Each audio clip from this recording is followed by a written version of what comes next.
নির্বাচনে দিন বা নির্বাচনে বিভিন্ন নির্বাচনী এলাকায় শান্তি শৃঙ্খলা রক্ষার নামে একটা করে শান্তি কমিটি নাকি গঠন করা হবে, আলোচনা শুনেছি আমরা আর কি। এক নম্বর তো শান্তি কমিটির শব্দটাই আমাদের কাছে খুব অপ্রিয় শব্দ, যদিও আমরা শান্তিবাদী মানুষ।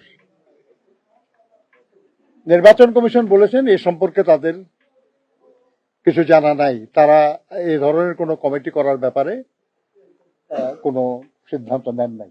আমরা নির্বাচন কমিশনকে অবহিত করেছি যে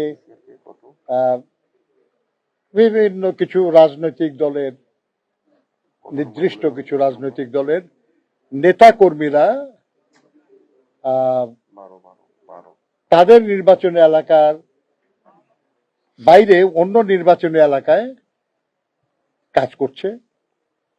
আইনে এটা কোনো বাধা নাই, করতে পারে, তবে তারা যেহেতু সেই এলাকায় স্থানীয় নন, সবাই তাদেরকে চেনে না, অতএব তারা যেন নির্বাচনের সময় বা নির্বাচনের 2 দিন আগে তারা যেন সে এলাকার থেকে চলে যায়, তারা যেন না থাকে সেখানে, এবং সেখানে থেকে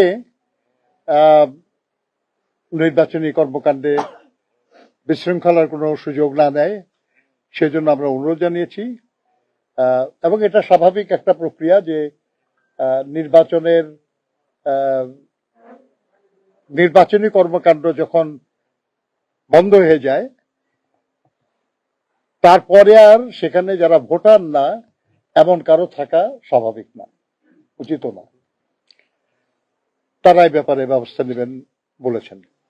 আমরা আপনার ওয়েবসাইটে দেখলাম যে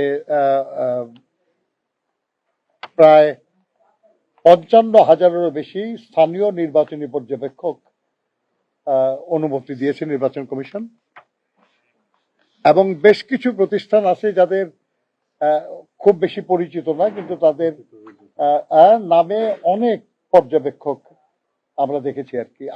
আমরা কারো বিরুদ্ধে আমাদের কোনো অভিযোগ নাই, কিন্তু আমরা নির্বাচন কমিশনকে বলেছি আর কি যে তারা কি এটা বিষয়টা গভীরভাবে বিবেচনা করেই এটা সিদ্ধান্ত নিচ্ছেন, নাকি মানে এটা একটা সাধারণ প্রক্রিয়ার মধ্যে দিয়ে হয়ে গেছে। ওনারা বলেছেন তারা বিষয়টি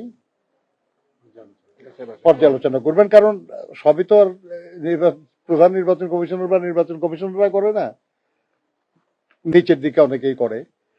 তো তারা একটু ওইটা নিয়ে খোঁজ খবর নিয়ে করবেন। আমরা মনে করি যে সেটা হলো যে নির্বাচন পর্যবেক্ষণের যাদের সক্ষমতা আছে, নির্বাচন তাদেরই পর্যবেক্ষণ করা উচিত।